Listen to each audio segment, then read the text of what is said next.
नमस्कार. मी श्री सुशील अनंत म्हात्रे, संचालक म्हात्रे क्लासेस, पेझारी, अलिबाग. नमस्कार. मी श्री सुशील अनंत म्हात्रे, संचालक म्हात्रे क्लासेस, पेझारी, अलिबाग. आज आपण 12 सायन्स स्टेट बोर्डसाठी जे इम्पॉर्टंट क्वेश्चन आहेत ते आपण बघणार आहोत. सब्जेक्ट आहे फिजिक्स आणि चॅप्टरचं नाव आहे मेकॅनिकल प्रॉपर्टी ऑफ फ्लुइड्स. या चॅप्टरमध्ये आपण 10 प्रश्न बघणार आहोत. त्या 10 प्रश्नातले 2 प्रश्न जवळपास परीक्षेला येणार आहेत. महत्त्वाचे प्रश्न आहेत. जवळपास 5 ते 6 मार्कांचा भाग आहे. 10 प्रश्न केले तर बरोबर ते मार्क मिळतील. या पहिल्या 5 प्रश्नापैकी 1, 2, 3, 4, 5 या 5 क्वेश्चनपैकी एक क्वेश्चन परीक्षेला असेल. आपण बघा आता पहिल्यापासून होते बघा. पहिला क्वेश्चन आहे explain surface tension on the basis of molecular theory. याच्यामध्ये 3 मॉलिक्यूल आहेत A B C. A molecule well inside a liquid, B molecule in the surface film आणि सी मॉलिक्यूल करणार आहे बोला विदिन का बोला सरफेस. ए मॉलिक्यूल आतमध्ये असल्यामुळे सगळ्या बाजूचा कोहेसिव्ह फोर्स सारखा असेल म्हणून नेट रिझल्टंट फोर्स 0 असेल. बी मॉलिक्यूल का बोला इनका बोला सरफेस फिल्म मध्ये असेल मग large part of sphere of influence contains water molecules and less part contains का बोला एअर मॉलिक्यूल. देअरफॉर का बोला कोहेसिव्ह फोर्स मोठा असेल आणि म्हणून तो त्या मॉलिक्यूलला डाऊनवर्ड खेचेल. नंतर सी मॉलिक्यूल का बोला इन सरफेस असेल, अर्ध्या पार्टमध्ये air sphere of half part of sphere of influence contains का बोला एअर मॉलिक्यूल आणि हाफ पार्ट कंटेंट का बोला वॉटर मॉलिक्यूल. पण वॉटर मॉलिक्यूल एकमेकांच्या जवळ असतात एअरपेक्षा आणि म्हणून का बोला कोहेसिव्ह फोर्स मोठा असेल आणि तो त्याला खाली खेचेल. या तिघांमध्ये का बोला एक कोहेसिव्ह फोर्स आहे तो लिक्विड ड्रॉपला का बोला खाली खेचण्याचा प्रयत्न करेल आणि म्हणून ती फिल्म जी असेल सरफेस जो असेल तो स्ट्रेच मेम्ब्रेन सारखा असेल. इट इज अंडर का बोला टेन्शन. ते मॉलिक्यूल अंडर टेन्शन असतात and this phenomena is called as surface tension. इथे आपला पहिला पॉईंट संपलेला आहे. काय दिलंय explain surface tension on the basis of molecular theory. आता आपण दुसरा प्रश्न बघतोय करणार आहे the relation between surface tension and surface energy per unit area. एक PQRS रेक्टँग्युलर फ्रेम आहे. त्याच्यावर वायर AB स्लाइड्स होते. ती डीप केली सोप सोल्युशनमध्ये, मग टेकन आउट केली, मग फिल्म तयार होईल. त्या फिल्मवर का बोला फोर्स ॲट होईल आणि तो फोर्स त्या वायरला डाऊनवर्ड दिशेमध्ये नेईल. मग दॅट फोर्स बरं का बोला 2TL. 2 म्हणजे का बोला सोप हॅज का बोला 2 सरफेसेस आणि मग का बोला it is displace to distance किती बोला DS अगेन्स्ट फोर्स आणि मग का बोला DW बरं का बोला F'(dx). F' ची किंमत भरली आपण. मग DW का बोला 2TL(dx). मग 2L(dx) ला म्हणतो DA. मग DW ची किंमत असते TDA. पण this work is store in the form of energy, surface energy. मग एनर्जी बरोबर का बोला T × DA. मग T बरोबर E/dA. टीला म्हणतो सरफेस टेन्शन बरोबर E/dA म्हणजे surface energy per unit area. इथे आपला दुसरा प्रश्न संपलेला आहे. आता आपल्याला बघायचा आहे third question. Derive the expression of excess pressure inside the liquid drop. पहिलं वाक्य एक लिक्विड ड्रॉप आहे, त्याची रेडियस R आहे. आतला प्रेशर PI आहे, बाहेरचा प्रेशर P0 आहे. आतला प्रेशर जास्त आहे मग PI ग्रेटर दॅन P0. मग एक्सेस प्रेशर होईल PI - P0. आता पहिला एरिया असेल 4πr². दुसरा एरिया असेल का बोला 4πr + डेल्टा rचा वर्ग. मग एक्सेस इन्क्रीज इन एरिया किती बोला दोघांची वजाबाकी. मग ती येते 8πr delta r + 4π delta r². Calculation केल्यानंतर येतं 8πr delta r + 4π delta r². पण डेल्टा r स्मॉल आहे म्हणून हायर पॉवर निग्लेक्ट केलंय आणि म्हणून का बोला इन्क्रीज एरिया किती आला बोला DA बरोबर 8πr डेल्टा r. पण DWचा फॉर्म्युला आहे T × DA. मग DW बरोबर किती आला बोला 8πr delta r × T, equation number 1. पण DWचा फॉर्म्युला आहे F × डेल्टा r. त्या F ची किंमत आपण भरली PI - P0 × 4πr². मग दोन्ही आपण बॅलन्स केलं. दोन्ही पार्ट आपण काय केलं बोला बॅलन्स केला. मग आलं बोला PI - P0 × 4πr² delta r बरोबर 8πr डेल्टा r × T. मग PI मायनस P0 ची किंमत आली 2T upon R. This is the excess pressure inside the liquid drop. आणि जर सोप बबल असेल तर काय बोला, त्या 2T अपॉन R च्या ठिकाणी 4T अपॉन R येईल. या ठिकाणी आपला तिसरा प्रश्न संपलेला आहे. काय घेतलं बोला, excess pressure inside the liquid drop. आता आपला चौथा प्रश्न घ्यायचा आहे, एक्सप्लेन का बोला कॅपिलरी ऍक्शन. पहिलं कॅपिलरी ट्यूब म्हणजे काय, ज्या ट्यूबचा इनर डायमीटर छोटा आहे त्याला ट्यूबला म्हणतो आपण capillary tube. A tube having small inner diameter किंवा tube having small bore is called as capillary tube. मग कॅपिलरी ऍक्शन म्हणजे काय, ज्या वेळेला कॅपिलरी ट्यूब आपण लिक्विडमध्ये डीप करतो त्यावेळेला लिक्विड त्या कॅपिलरी ट्यूबमध्ये लिक्विड लेवल वाढते किंवा काय होते बोला, कमी होते. मग rise and fall of liquid level inside the capillary ट्यूबला म्हणतो आपण कॅपिलरी ऍक्शन. मग ती का कमी होते का वाढते तो भाग बघायचा आपल्याला. मग पहिलं वाक्य, एक कॅपिलरी ट्यूब आहे ती पाण्यामध्ये डीप केलेली आहे. 4 पॉईंट घेतलेले आहेत. ए पॉईंट कॉन्केव्ह सरफेसच्या वरती आहे, बी पॉईंट कॉन्केव्ह सरफेसच्या खाली आहे, सी पॉईंट प्लेन सरफेसच्या जस्ट वरती आहे, डी पॉईंट प्लेन सरफेसच्या जस्ट खाली आहे. मग कॉन्केव्ह सरफेसवरचा काय बोला प्रेशर जास्त आहे, मग ए ठिकाणचा प्रेशर जास्त आहे, मग PA ग्रेटर दॅन PB. पण सी ठिकाणचा प्रेशर आणि डी ठिकाणचा प्रेशर सारखा, कारण तो प्लेन सरफेस आहे म्हणून का बोला PC बरोबर का बोला PD. पण ए ठिकाणचा प्रेशर आणि सी ठिकाणचा प्रेशर का बोला सेम ॲटमॉस्फेरिक प्रेशर आहे म्हणून का बोला PA बरोबर का बोला PC. मग PA बरोबर PC बरोबर PD. इक्वेशन बघा, पहिलं PA ग्रेटर दॅन PB, नंतर PC बरोबर PD, नंतर PA बरोबर का बोला PC, आणि म्हणून PD ग्रेटर दॅन काय असेल बोला PB. मग डी ठिकाणचा प्रेशर का बोला बी ठिकाणच्या प्रेशरपेक्षा का बोला जास्त आहे, पण बी प्रेशर कॅपिलरीच्या ट्यूबचा आतला पॉईंट आहे आणि म्हणून बाहेरून सगळा पाणी आत जाईल आणि म्हणून लिक्विड लेवल वाढते. मग लिक्विड लेवल वाढते आणि this phenomena is called as capillary action. जर आपण मर्क्युरी घेतलं तर का बोला लिक्विड लेवल फॉल होते. दिस फिनॉमिना इज कॉल्ड ॲज करणार आहे कॅपिलरी ऍक्शन. म्हणजे ज्या वेळेला कॅपिलरी ट्यूब आपण लिक्विडमध्ये डीप करतो तेव्हा आतली लिक्विड लेवल वाढते किंवा कमी होते आणि या फिनॉमिनाला म्हणतो बोला आपण कॅपिलरी ऍक्शन. हा झाला चौथा प्रश्न. काय बोला पाचवा प्रश्न काय दिलाय, derive the expression for capillary rise for liquid having concave meniscus. पहिलं वाक्य आहे, एक कॅपिलरी ट्यूब आहे ती लिक्विड लेवलमध्ये आपण डीप केली तर लिक्विड लेवल वाढते. आपण लिक्विडचा का बोला सरकमफरन्स किती घेतला आपण त्या ठिकाणी का बोला 2πr. याच्यानंतर का बोला R ही का बोला रेडियस आहे, H इज का बोला हाईट आहे, T सरफेस टेन्शन आहे, रो इज डेन्सिटी आहे आणि G इज का बोला ऍक्सलरेशन ड्यू टू ग्रॅव्हिटी. आता या ठिकाणी दोन फोर्स आपल्याला बॅलन्स करायचे बघा. अपवर्ड फोर्स असेल, अपवर्ड फोर्सला बॅलन्स कोण करतो बोला वेट mg. नीट बा, अपवर्ड फोर्सला बॅलन्स कोण करतो बोला वेट mg. मग पहिला वेट mg आपण काढूया. वेट W बरोबर का बोला W बरोबर mg. m म्हणजे v रो, मग W बरोबर आलं v रो g, पण v किती आला बोला πr स्क्वेअर h. मग आलं W बरोबर का बोला πr square h rho g. Equation number 1. वेटचा का फॉर्म्युला बोला πr square h rho g. Equation number 1. पण अपवर्ड फोर्स बरोबर का बोला, फोर्स मध्ये दोन फोर्स आहेत, एका बोला व्हर्टिकल फोर्स आणि का बोला हॉरिझॉन्टल फोर्स. पण हॉरिझॉन्टल फोर्स इफेक्टिव्ह नाही, फक्त व्हर्टिकल फोर्स इफेक्टिव्ह आहे.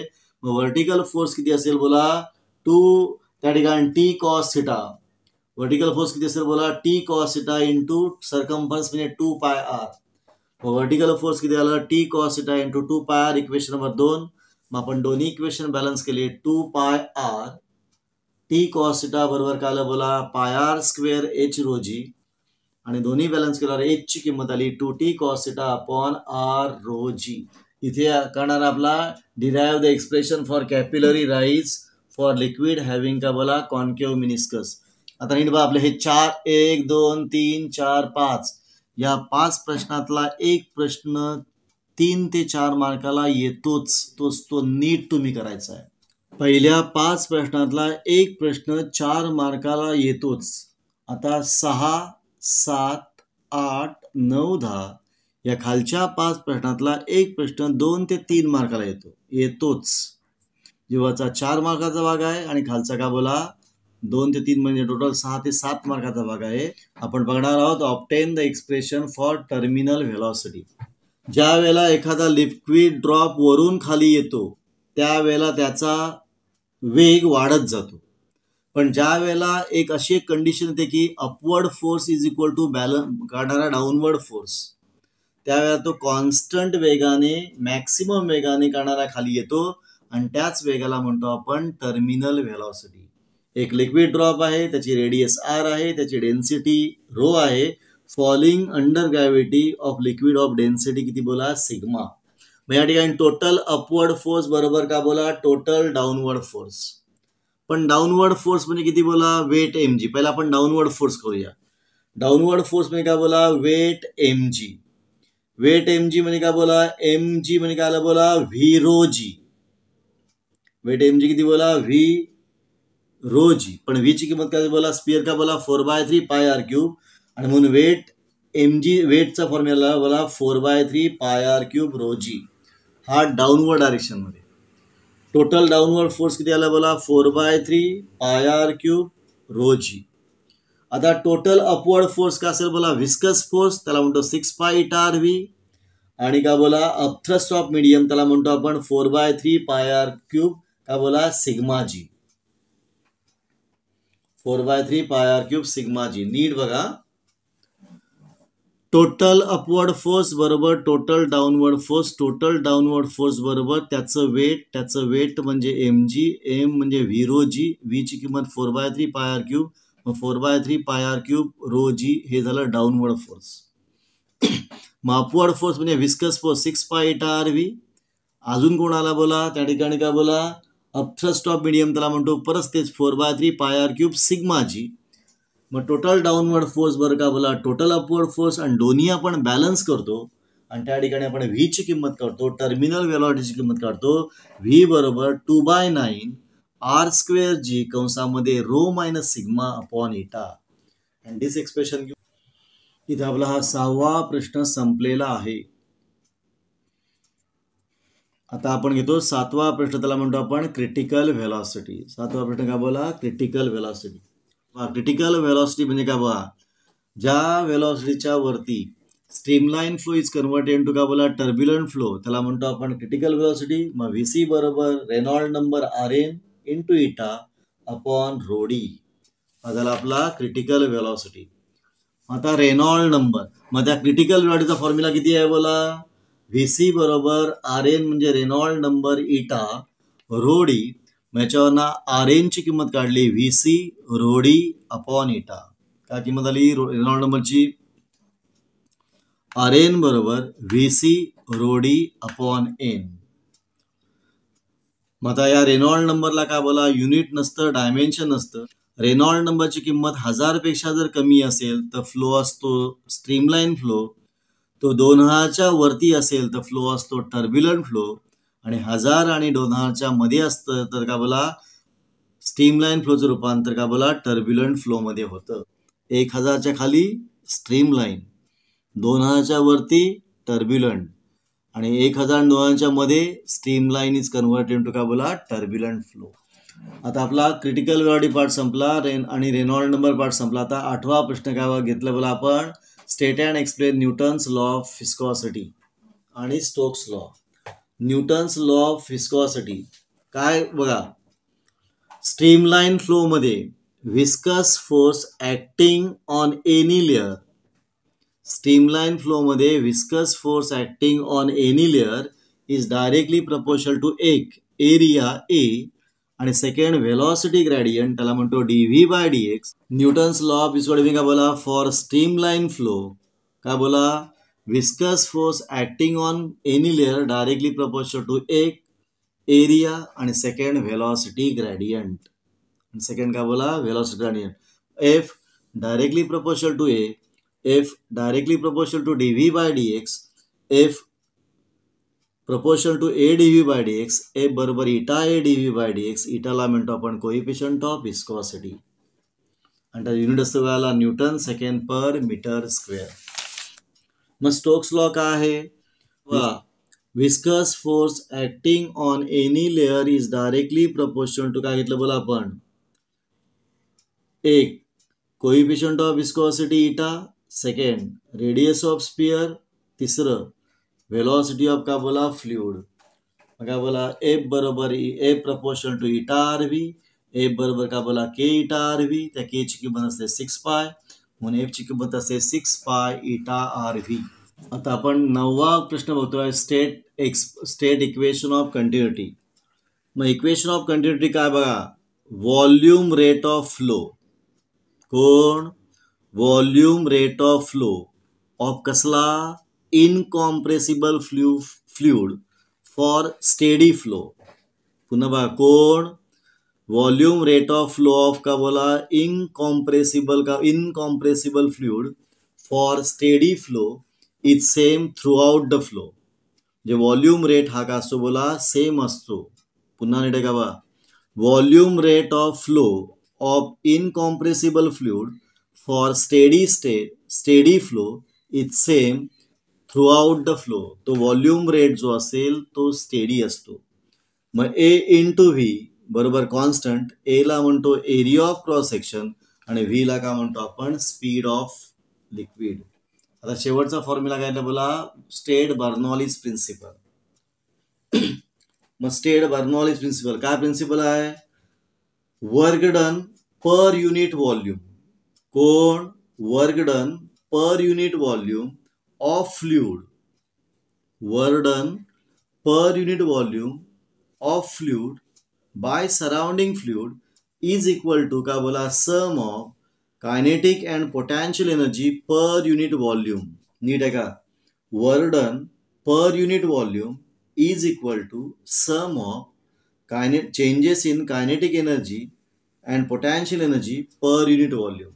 Kinetic and potential energy per unit volume that occurs during the flow. पुन्हा नीट आहे का बा, कोण work done per unit volume of fluid कोणी बाय सराउंडिंग फ्लुइड किती असतो is equal to sum of changes in kinetic and potential energy per unit volume. It's sum of kinetic energy and potential energy per unit volume. त्याला म्हणतो आपण Bernoulli's principal.